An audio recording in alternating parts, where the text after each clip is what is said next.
Hello, my friends. Here we are again. This time we have Double Trouble books coming at you. As you can see, we have a kind of miscellaneous stack of book mail and book gems that I found myself in the good old-fashioned bookstore. So without further ado, why don't we just dive in? Look at the color on this package here. Look at that. What is that? Aquamarine? Teal? I actually read a study a long time ago that women are much more capable of defining gradations of color, distinguishing between them, whereas men are primitive, and they simply say often blue, green, orange. So what is this? I can tell you it's on the thicker side. Ooh, thicker side of the spectrum. Ooh. You see that? Are you getting the majesty of this? The Logos by Mark De Silva. ARC, not for resale. I have to thank you, Mark, for sending this to me. I had actually messaged him about purchasing a signed copy, and I insisted on it, but he insisted on sending it for free, and to avoid an all-out war of insistence upon insistence, I graciously accepted his very kind offer. And this is not the UK edition that came out first from Splice. This is from Clash, the American edition. I love this cover. The detail, and it really highlights the kind of, at least what I predict, the duality of the title. The Logos, as in the Greek, the word, and the logos, as in a company's logo. Here at the top we have a blurb from Joshua Cohen, who was recently Pulitzered. It says, Mark De Silva is high among the remnant few whose writing still justifies the writing of novels. Quite the blurb. Nice spine there. Nice healthy spine. Gotta always appreciate that. And we also have a blurb from Louis Armand, who I actually recently did a double feature on for the Kaleidoscope. I interviewed him and I reviewed his novel Vampire, so I'll be sure to include those links in the description. His blurb, in fact, is something of a piece of artistry in and of itself. He says, flaring outward from a collective dream work into the shape of things to come, the Logos is autoluminescent realism transacted at God's speed in Panavision. Well, that sounds like an experience, does it not? My friend, Matt, and contributor to the Kaleidoscope, recently, or not too long ago, got an ARC from Splice, and he's been reading it slowly but surely, and carefully, mind you. There's been a lot of praise and hyperbole about the book, and whether it's warranted or not, I can guarantee you that my friend Matt will do the book justice and cut through the hyperbole to give something of ultimate depth. And if you're skeptical of that, I encourage you to find his first review on the Kaleidoscope that he published not too long ago. It was a review of a book by Adam Olston, if I'm remembering the name correctly, but I'll put a link in the description as well. So I wanted a signed copy. Let's see if he remembered. I'm sure he did. And there you have it. for moi. Let's have an excerpt, shall we? Should we just do the opener? That's usually a nice litmus test. It's chapter 1. I have always thought of her face as a mistake. Nice first sentence. Always, even before I could see the world wouldn't run out as we'd hoped. Where was it, though? The flaw, I suppose you could just as well ask, which of her faces did I mean? Wonderful. Thank you again, Mark, and I'm very much looking forward to diving into this when I get the chance. Next, we have something on the slimmer side, but, you know, slim books still need love, too. So let's not discriminate, shall we? Plus, some big books are smaller on the inside than they are on the outside. And the reverse can be just as true for slim books. This is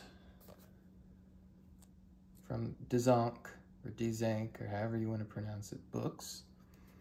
They publish great stuff, and they've done wonderful work reprinting Joe's novels, and they also publish Lance Olson. So I have to thank Michelle for reaching out to me about this. She was very, what's the word? Well, she was hyping it up. She also thinks me, in particular, as a reviewer, will love this. Habilis, if I'm pronouncing that correctly, by Alyssa Quinn. Now, that's an intriguing cover art. It actually almost echoes, in a way, the cover to the logos. The details, almost the kind of illustration you'd find inside of a novel rather than the cover itself. So yes, this is an ARC, a hallucinatory exploration in the origins of humans and human language, perfect for fans of Brian Evanson and Ymir McBride. Let's see how it starts.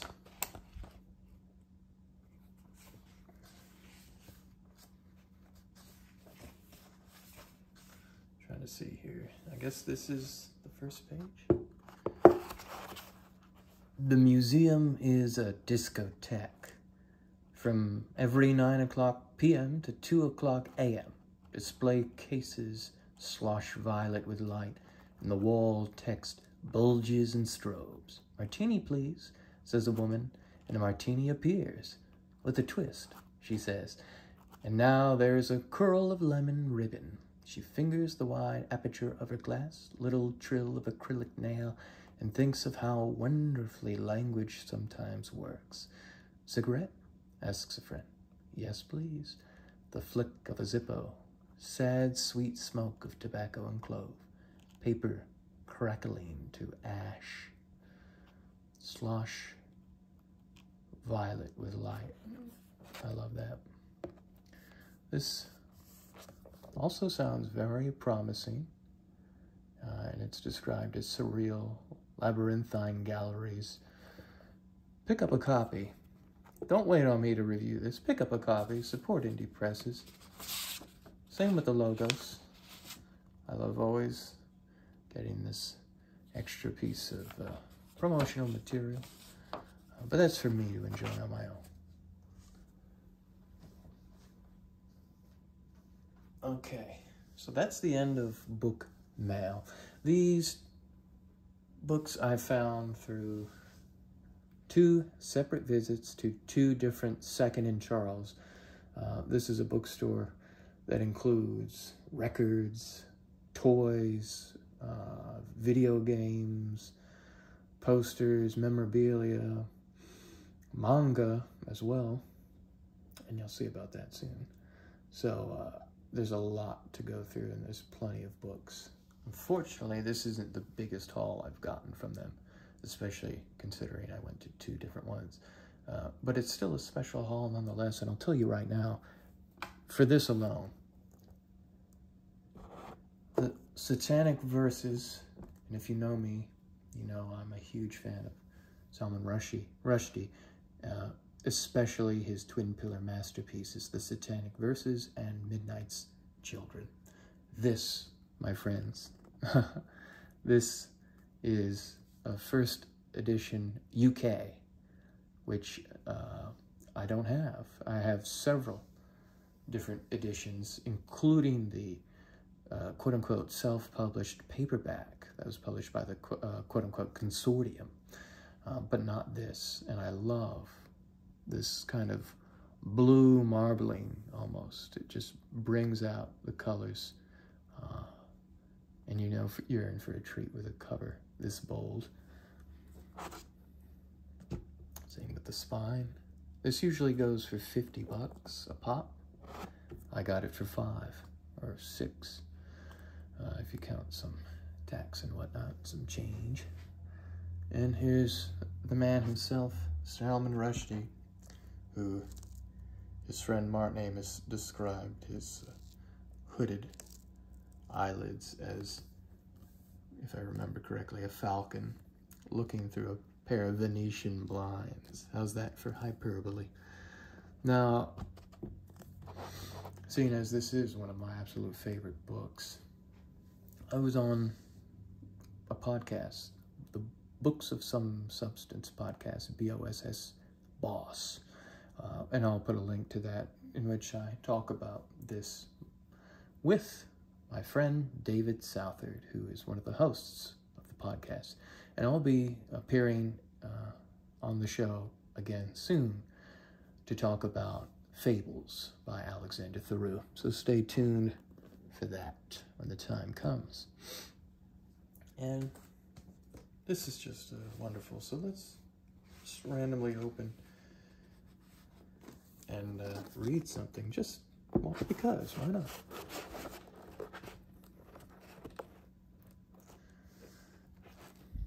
Then the apartment dissolves, and they are standing on the roof beside the water tank, because the imam, when he wishes to move, can remain still and move the world around him. His beard is blowing in the wind. It is longer now. If it were not for the wind that catches at it, as if it were a flowing chiffon scarf, it would touch the ground by his feet. He has red eyes, and his voice hangs around him in the sky. Take me, Gabriel argues. Oh, sorry, I'm trying to read at an angle here. Now I'm losing my place. Gabriel argues, seems you can do it easily by yourself.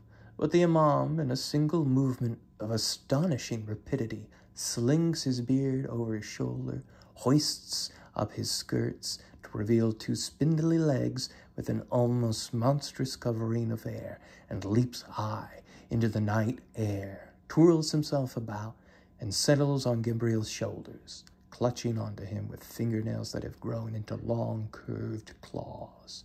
Gabriel feels himself rising into the sky, burying the old man of the sea, the imam with hair that grows longer by the minute, streaming in every direction, his eyebrows like pennants in the wind. Beautiful, wonderful, magisterial. The Satanic Verses. At least for me, it's one of the greatest pleasures of literature that I've ever experienced. And I encourage you to experience it if you haven't already. And complementing the kind of blue marbling of the cover is the blue of the book itself. Something for maybe William Gass to drool over on being blue. And why not? I bought a bookmark at 2nd and Charles too. And this is for my little weeb obsession, My Hero Academia, with All Might and all the other wonderful characters. Yep, maybe I'll do a video on all the bookmarks I have. I still have one that I found on the ground in 7th grade. And there's a story there. Next up, The Third Policeman by Flann O'Brien, who is one of the few authors who garnered a blurb from who else but one of the greatest writers of all time, if not the greatest writer of all time, James Joyce. And I've been wanting to read Flann O'Brien for quite some time. This is the second Dalkey Archive paperback I've gotten, and you can see actually in the back right there is the other one I found outside in the bargain bins, which I usually don't find anything there, but I found that, and that just reinforces the fact that I should always check, and you should always check, because you never know what you're going to find. So that's at Swim Two Birds, The Third Policeman, which is described as a brilliant comic novel about the nature of time, death, and existence. Oh, light reading. Told by a narrator who has committed a botched robbery and brutal murder. The novel follows him and his adventures in a two-dimensional police station. Well, that's intriguing. Gives me Flatland vibes, Flatland, a romance. So, skipping the introduction, let's see how it starts. The Third Policeman. Not everybody knows how I killed old Philip Mathers, smashing his jaw in with my spade. But first it is better to speak of my friendship with John Divney, because it was he who first knocked old Mathers down by giving him a great blow in the neck with a special bicycle pump which he manufactured himself out of a hollow iron bar. Divney was a strong civil man, but he was lazy and idle-minded. He was personally responsible for the whole idea in the first place. It was he who told me to bring my spade. He was the one who gave the orders on the occasion, and also the explanations when they were called for. Well, I sometimes joke around with, not just reading things, but finding things to watch, whether it's a TV show or a movie. There's always some kind of true crime element or some death involved, and this particular volume is no exception. So I mentioned they have manga, didn't I? And I did not lie. Death Note short stories. So I guess they're canon. If you've ever seen the show, it was actually the first anime I've watched. Whoa! Fast reflexes. Let's see. Test. It was the first anime I watched, if you don't count some Ghibli movies such as Spirited Away and things of that nature. And it was amazing. It was amazing. And I can't recommend it enough. I actually own the complete manga of Death Note, but I haven't read it yet. My wife's currently reading it, and these are the short stories. I love the illustration on the front and on the back. And you can flip through. Look at that. Biting into the forbidden fruit. And as you know, manga is backwards, like Australian toilets. Just kidding. Yep. Looking forward to that. Some lighter reading, different from the usual stuff. And the last thing we have here is, oh, another thickie. The Familiar, Volume 5 by Mark Z. Danielewski, author of House of Leaves. Believe it or not, I actually have not read House of Leaves yet, even though I've been meaning to for a very long time. The only thing I read was, if I remember the title correctly, The 100-Year Sword, which I thought had a great concept, but ultimately I don't think it elevated itself beyond the novelty of the typographical trickery and the admittedly quite beautiful and unique design of the book. The substance or no substance, Danielewski's books, and I can't make any definitive statement on his work just yet, because 100-Year Sword is a minor work, but substance or no substance, these are beautiful art objects, if nothing else. And if you haven't seen any of these, well, you're in for a treat, because I'm going to show you some of it.